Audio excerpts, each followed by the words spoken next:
All right, we're live. All right, everyone. It is shortly after 2 p.m. on Friday, the 13th of March, the 6-year anniversary when we closed government for COVID. That's right. I just want to say that for those of us who served through that one. Wow. Yeah. March 13th. So, on that note, emergency response, a lot of the work has actually been a nexus of those learned experiences. So we're gonna have a quick committee discussion before reviewing our latest draft of this. Conversations around a voting member on one of the disabilities portions of the bill. And the conversation I wanted to have, it was leading up to today. It was in and around having a voting member, non-voting member, and who to represent the community. In conversation with the sponsor of the bill where we had that language's origin or concept's origin, I wanted to open up a little conversation about thoughts on allowing or crafting language to have it be a voting member who has the ability to access and vote remotely. So it can be more. It is section 4, 20 VSA 6, subdivision 3, page 18, line 15. AJ. Excuse me. Wow, thank you. Talk about on the fly editing. Yep. So that's what I wanted to open up to the table because we need to make a decision for the larger bill. So thoughts, Representative. Lost me. I am wondering a couple of things. First of all, did we discuss with the folks from that community and from those organizations that testified about what was preferable? And like, did they weigh in the position on that? Because I remember hearing that someone thought that it should be but yeah, I remember hearing testimony kind of supporting voting member, non-voting member. And so I like who, okay, yeah. I think we heard a concern that a voting member may have to be there in person or would Mhm. need to somehow have accommodation to vote, but did not the sponsor of the bill a response? There. Yes, and that was a one-on-one conversation with Representative Burrows. And her position is for it to be a voting member with the ability to engage in the meetings and vote remotely.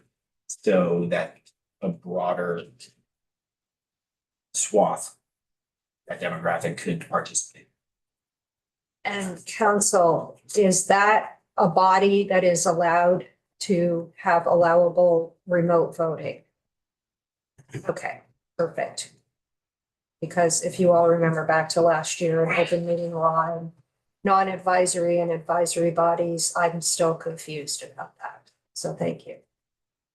Well, recall that the hybrid meeting requirements apply only to state level bodies, and these are local. That's right. So they are capable of having electronic meeting and voting, and also even before any of those amendments in the open meeting law, members could still attend and vote electronically. The changes were only about having a majority of your public body meet and vote electronically. Quorum or more.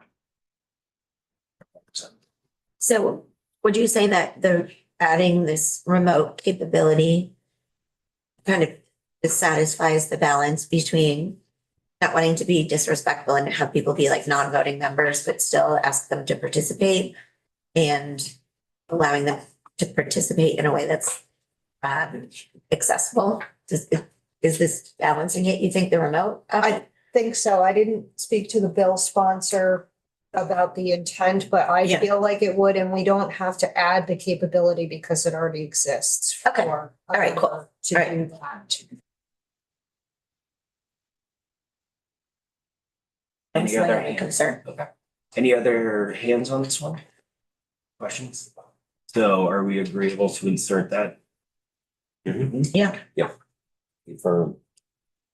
And do we need some time for you to do your thing, council? Can I just? Oh, absolutely.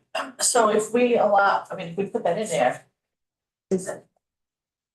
Is it up to them to figure out how they're gonna fund or an interpreter to translate for them? You know, the sign and the deaf and the, I mean, is there gonna be money that's gonna be needed for that position, you know? Is it up to is it up to their board to figure out how they're gonna pay for that person, if that person that they appoint onto that committee that needs special services to help them be an active participant. There's money involved, we're not thinking it's like, wait. Am I losing it? I understand where you're coming from, and that's not something I thought about in depth. So I wasn't sure which way the committee was gonna go with this, but are these regional emergency management committees purely voluntary and not paid a per diem? And that's what I don't have a good grasp on at this moment in time. So good question. So is there a way to word it that that the person could be I just lost my word, I had it in my head, but not obligate, I mean, the membership can include, but not limited to a person of, what was the word, they used the word, person of, Person with lived with experience. lived experience. That we allow them to be on, I don't know if that's not word, but it's okay. It's an if option. It's an option for them, but it's not limited to that they must have somebody that's, and that is a, right. So it's a voluntary position, is what you're saying? Yeah, but I wouldn't want them, I wouldn't want to say that they have to have somebody with Yeah. the experience. It's a very Okay, capacity just, for them to reach out to and request participation from a larger demographic within the demographic. well, I didn't want to mandate that, yes, they have to have somebody with experience, but then not have any funds for them to figure out how that person's gonna be able to participate. Unfunded mandate. Okay, well, I had coffin, unless you wanted to respond to that. Well, I did want to respond Then, to that. then we'll go Hango to Pisnall Sure. question and then coffin. Okay, so thank you. Here's a suggestion then that there be a voting member nominated by a disability-led organization. And in that case, I would feel pretty confident that the disability-led organization would have a way to accommodate that individual's participation on the committee. Does that help? Yep. Who appoints the position right now? Nobody, because there's nobody with lived experience as a voting member. Correct, but who nominates the rest of the? And council, There are two members from each of the member municipalities on the voting part of these committees. There is an ex officio member, which is the local emergency management director from each town. And then there is a designee a representative from each town that is within the jurisdiction of that emergency management committee. So you have one ex officio member from each town, and then the town also nominates a member. And there's a requirement for that nomination that the representative be from the emergency services community and is appointed by the municipality's executive or legislative branch.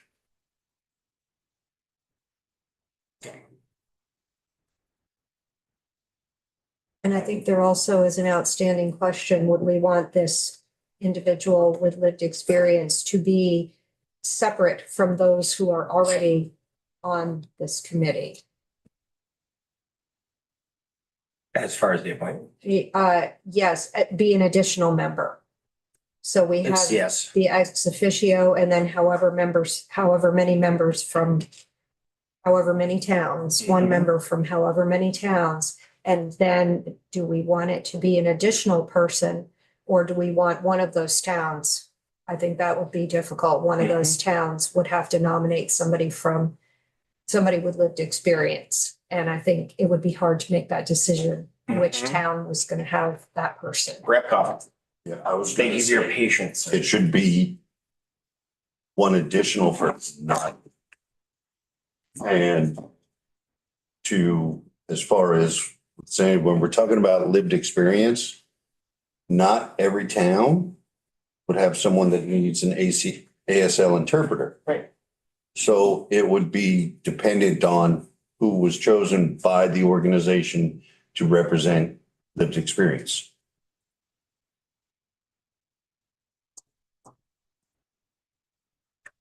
So do we have some kind of agreement that we keep the voting members the way they are and add one additional voting member who is chosen by an organization, a disability-led organization, and that individual will have lived experience? Does everyone feel about that this is our last notable hanging question before the final Zoom, Well, final edit. do we want the person that has the lived experience have a disability? That's- Or- That's what Yeah, lived that's what experience it is. means. Yeah. Oh, so They- just. they've been- prior This is- experience this is what applied, you're not a lived thinking, member. experience. Yeah, they're living with it. Very non-profity term. Yeah, no, totally. So I. Thank you, member, from the nonprofit sector. Yes. That clarification Okay. to its unclarity. Jargonese. Sure we're discriminating against somebody. No. Nope. Okay, yeah, I'm fine with that then. This one later. Okay, council, did you catch all of that? Or I do should got it all I under control. repeat that? Yeah, you Okay, great. So, I don't know if we need to go line by line because much of this has not changed since yesterday. Yes, so we are gonna give them time to get this cleaner. No, I have You to, got an awful lot of highlights on this one. thank you. Yes. Thank you. So I have two questions for council and one statement for the committee that the fire statute, the all hazards fire land statute has been rearranged. So you're going to see a lot of yellow highlighting on here. It doesn't change the intent or anything. We've had the A&R people review this before it got rearranged and renumbered, and they were good with it. So Tucker, I have two questions for you. Page 7, and I'm hoping it's the same on your draft as it was on the original draft. Page 7, right at the bottom of section 3, where you have highlighted on line 13B. That was something that was recommended for removal because it is already being done by the Homeland Security Exercise and Evaluation Program, which is a federal program. So I'm not sure why it's highlighted, but did you have a question about it or did you want to ask me if it needed to? I did not, so the committee sent specific instructions on what to remove from this section. Yes. And that was not one of the numbered lines. The preceding, there used to be 3 additional Right, subdivisions here and they were all highlighted for deletion. So I removed them and left this in just okay, based on the instructions. So it was an inadvertent omission and I highlighted it to show the committee what had been taken away and what was left. great. So that was my omission because I typed that memo to you. So my apologies to the committee. And just, I will remove that B. I need to refer to it. Oh, yes. I'm not sure he has it, but we'll give it to him. So the reason, for the removal and the reason we know that this is already being done and it's a redundant activity, is we have a memo from the Vermont Emergency Management Division's director. And it specifically states that federal program that already does this activity. And we will post the memo momentarily. In the very, I hope, the next question I had was on the voting and non-voting members. And that one we resolved. And then I think the very last thing for you, Tucker, is to go over with the committee, the grant language, which is in section 12 on page maybe 8-ish, It is on page 26. 26. That's 28-ish. It was on 28. Ish.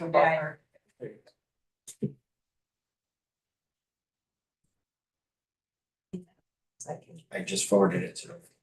All right, on page 26 in section 12, you're already familiar with the language in subsection A that authorizes the use of funds that were appropriated through 2 past budget acts and that have been held in reserve.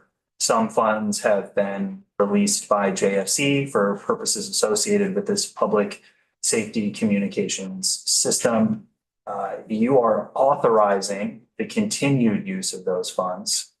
And in the new language in subdivisions 1 through 3, you are articulating specific amounts and benchmarks for the use of the monies that will be released from the reserve.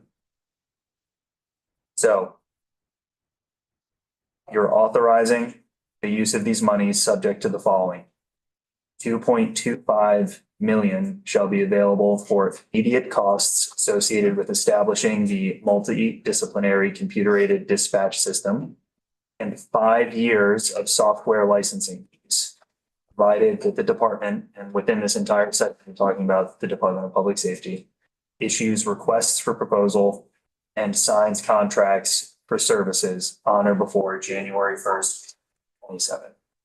So not only are you subjecting this portion of those funds to specific requirements, you have a proviso for the total use of it. That all of this is contingent on RFPs and contracts being executed prior to the start of the next year. We're on page 27, subdivision 2. $190,000 shall be immediately available for cybersecurity, expanded use of rapid SOS and GIS systems. Redundant. The S and GIS stand for systems. Third, 4.5 million shall be available incrementally over 2 years to implement and expand the land mobile radio network to include a statewide conceptual design. So those are the boundaries you've put around the authorization of use of these funds. Something that I'll note is that as this makes stops in money committees, some of this language might be tightened up. An example I can give you is around the requirement for the incremental use of that $4.5 million chunk of what is held in reserve might be more specific. The entity that is dispersing the funds might shift, but the underlying benchmarks will likely stay the same. And I want the committee to know that this came from another memo, which I'm going to have Nick post from Deputy Commissioner Batesy, who also is the co-chair of the Public Safety Communications Task Force. And This was the language we discussed yesterday, or he he said he was gonna send this. to us. Yes, This and we is- This got is a that. reflection of that And conversation. I'm gonna send it to Nick momentarily as soon as I get 2 seconds that I'm not like scanning copies of this bill. But you may not have it. I may only- Yeah. Well, fire that over then. I will, Sure. okay, if you can just hold for Mhm. just a second. Who's that to? I think it's section or several. So she wants. There you go.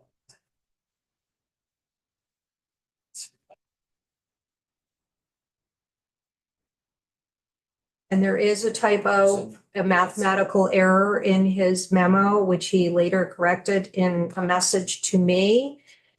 In his memo will say $2 million and it should be 2.5 million. If you add up the 5 years of $250,000 fees, and the $1 million, it's $2.5 million.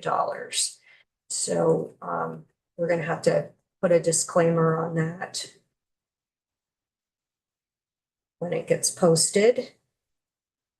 And that's letter 2A of his memo to us. And Tucker, I'm not looking at a copy of the bill like right now, but because I somehow lost it. Is there a part in there that specifically calls out that the task force is the advisory entity or DPS when expending these funds? I'm gonna pull it up right now. Say it so You got far. the beats, you. Yeah, but it's in letter form, I so it's stepped gonna be hard to, it's in email form, it's gonna be hard to I will do use the same. with an error.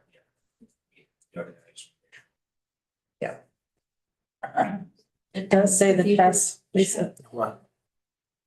You could check to also to make sure that we got some charts on past monies spent also. That was from I will dig that up. his DPS's financial person. Yep. So Focus here. I'll dig up. Sandy, and So I so, found it, it's in the paragraph under B, subdivision B, I'm on page 28 and 29. yep, perfect. Correct? Yes, although to clarify, so this states that the task force shall meet as necessary to advise the department on executing the recommendations and final design plan for, this is within the universe of the multidisciplinary CAD. If the desire is to make the use of this money contingent on the task force's advice, that's a more arduous, strenuous requirement. This is fine. I thought I saw it somewhere. I just couldn't remember where I saw it. So apologies that I've had too many drafts to work. And then one last thing, Tucker, that I just find.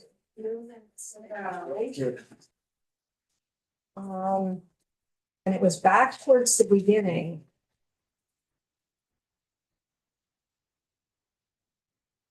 Oh, could you please explain to the committee the change that's made on page 4, I think it is, about the chair of the USAR? Absolutely. Thank you so much. So I think we're on page 4. Yes.